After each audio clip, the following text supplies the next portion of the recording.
Support for Colorado Today comes from Credit Union of Colorado. With access to over 30,000 ATMs and a mobile app, they're dedicated to offering the services of a big bank with a heart. Learn more at honestlygood.org. Support for Colorado Today comes from Safeway. Save a trip to the doctor and let their pharmacists test and prescribe your medicines. From strep throat to birth control to UTIs and migraines. Stop into the store or schedule online at safeway.com/pharmacy.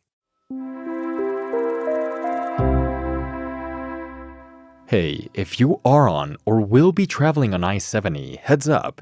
A landslide that is 100 feet wide and 20 feet deep is blocking Loveland Pass.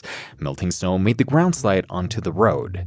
CDOT is not saying how long it'll take to clear away, but in the meantime, they're going to close the tunnels on I-70 each hour to let trucks through that would normally go over the pass. I'm Arlo Pérez Esquivel.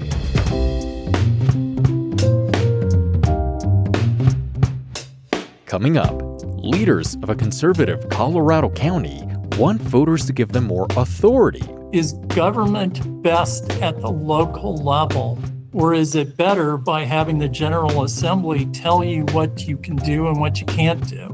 Ballots in the special election are due next week.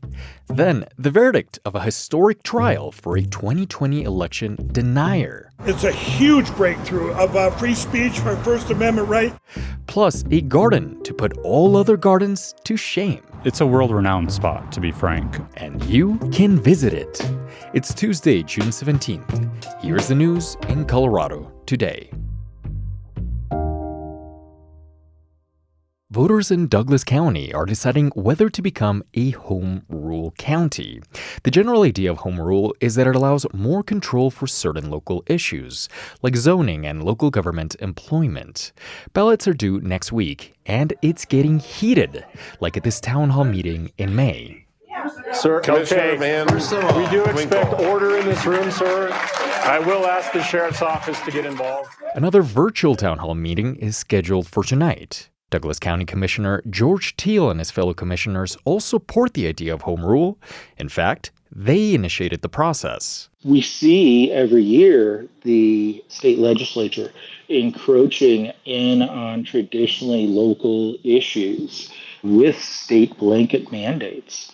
Douglas County is more conservative than Colorado overall, and Teal believes home rule could push back. For example, right now they don't agree with new gun laws that the state legislature passed, and the state's overreach on enforcing COVID mandates and closing down businesses, that affected a lot of people's livelihoods. The county's sheriff has also voiced his support, claiming home rule would be good for public safety. But opponents question the motives. Recent campaign finance reports show 2 developers with interest in the area donated between $10,000 and $50,000 to the Yes on Local Control campaign.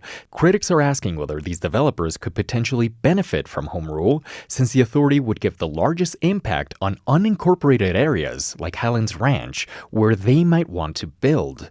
Commissioner Teal told CBS Colorado he doesn't know exactly what these developers' interests are, and insists this is about local control. But opponents have other concerns as well. Raise your hand if you have not canvassed before. Recently, a group called Stop the Power Grab gathered volunteers at a library in Highlands Ranch. Many wore yellow t-shirts that said, "Vote no on home rule." So thank you again for coming out today. This is how we are getting the vote out. They are very concerned about the cost of the special election, projected to be around $500,000, and how fast it's come together. They're also not convinced home rule will do what the commissioners promise. There are too many unanswered questions, says resident Kelly Mayer. We didn't know this was coming, and so most of the community has no idea. So really, this is a campaign to educate. They are trying to change our governmental structure in Douglas County, and we don't even know what that could mean for us. She and others are confused, in part because when a city has home rule, it has a lot more latitude to make the policies for itself. But for counties, it mainly gives them more flexibility in how they structure their government, which some say is beneficial. But it does not give counties the blanket authority to opt out of state laws. That was tested recently in the very first county in Colorado to adopt home rule. Two civic groups sued Weld County, and the case made it to the Colorado Supreme Court. In the end, the justices ruled that the county has to follow state laws. Weld County Attorney Bruce Barker doesn't like the ruling, but he acknowledges it could change things for the county going forward. You look at our charter and you go, I'm not sure if we can do that stuff anymore. And that really gets down to the issue, which is government best at the local level? Or is it better by having the General Assembly tell you what you can do and what you can't do? You can participate in the remote town hall tonight. To learn more or get your questions answered, see the link in our show notes. After 2 days of deliberation, a federal jury found notorious election denier and MyPillow CEO Mike Lindell liable for defamation. Lindell was on trial for accusing a former Denver-based voting equipment company employee of helping Joe Biden steal the 2020 election. CPR's Benta Berglund was at the federal courthouse in Denver for closing arguments, and she's here to tell us how things unfolded. Benta, quickly remind us, what was the defendant asking for here? Yes, his name is Eric Coomer, and he's the former director of product strategy and security at Dominion Voting Systems. This is an election equipment company based in Denver. They work in a lot of states across the country. Coomer says he was forced to quit his job, go into hiding, after receiving multiple death threats stemming from Lindell's and others' false claims that Coomer helped rig the 2020 election for Joe Biden. Coomer's lawyers were looking for more than $60 million in damages from Mike Lindell and two of his companies, including MyPillow. The jury did rule in Coomer's favor in part, but awarded far less than he was asking for, just a little over $2 million. Did the jury say why the amount was so much lower? Yes, the jury rejected the majority of Coomer's claims that Lindell and his company MyPillow were responsible for comments made by others on a streaming platform he controlled, as well as MyPillow itself. Lindell hailed the verdict as a victory, and he also blamed the media for how it's covered everything, including his company MyPillow. It's a huge breakthrough of free speech, our First Amendment right, and to try and suppress this with lawfare and attacked continuously over the last 4 years. And a quick aside here, even during this trial, Lindell was pushing the sale of his companies online. He was urging people to use the promo code JURY for a discount. Wow. So in the opening days of the trial, you told us that the state audits basically cleared Coomer's names years ago, that they found no evidence of deleted, lost, or compromised votes in Colorado. So how did Lindell's legal team defend his claims? Lindell's attorneys made a First Amendment argument and said they didn't need to show whether the claims were true, but whether Lindell believed the claims at the time he made them. Even though state audits and federal agencies, even the Republican Attorney General at the time, found no evidence that Dominion or Coomer helped rig the election for Biden, Lindell's team said he rejected that evidence and he did believe these claims. And what did the prosecution say to refute that? The prosecution said even if Lindell believed these false claims, he should have known that they were bogus.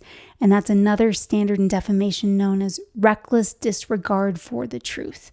Coomer's attorneys said Lindell continued to spread and profit from false election claims more than 9 months after those had been widely disproven. Plenty of time, according to Coomer's attorneys, for Lindell to investigate or even just Google search whether Coomer was actually involved.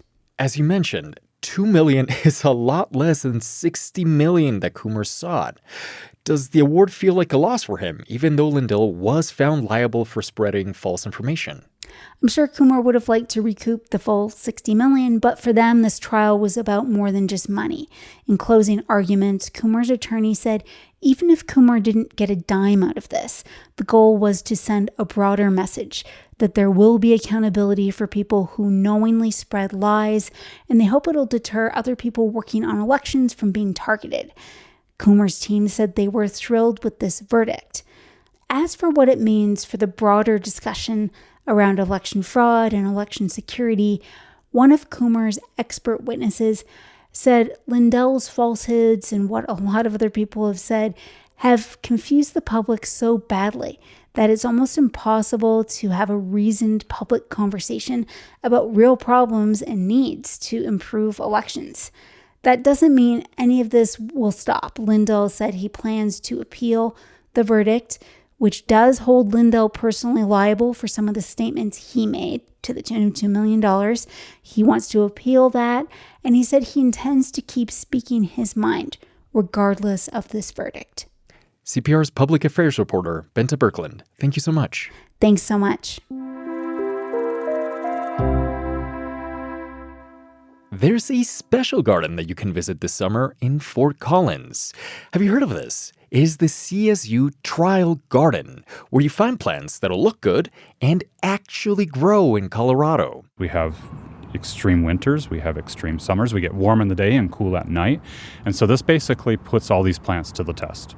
Chad Miller is an assistant professor of horticulture at CSU and directs the Trial Garden. Flowers here are packed tightly in vast beds that are more concentrated and colorful than you'll even find in the botanic gardens. It's a world-renowned spot, to be frank.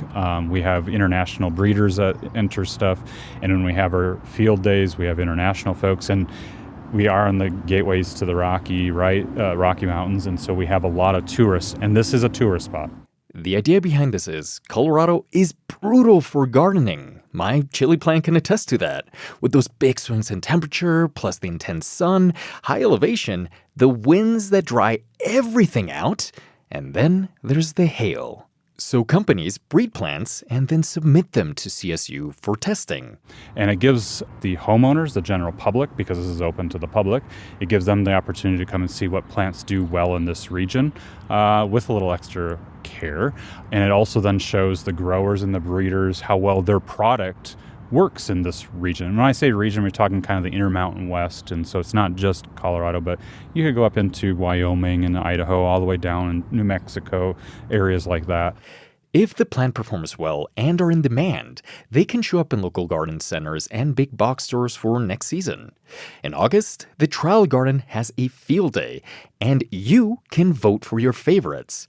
That helps readers decide which plants eventually go on the market and for you to have a chance to buy in future years. The field day is the first Saturday in August, but the gardens welcome you anytime. And I encourage anybody to, take a swing on up here. And if you see us out in the gray shirts, ask questions, ask us, or just say hi. Reporting for today's show came from CPR's Stephanie Wolf, Haley May, and Haley Sanchez. Have you told your friends about Colorado Today yet? If not, do me a favor. Pick a few that you think may like it and send them a link. Thank you so much for getting the word out. I'm Arlo Perez Esquivel. This is CPR News.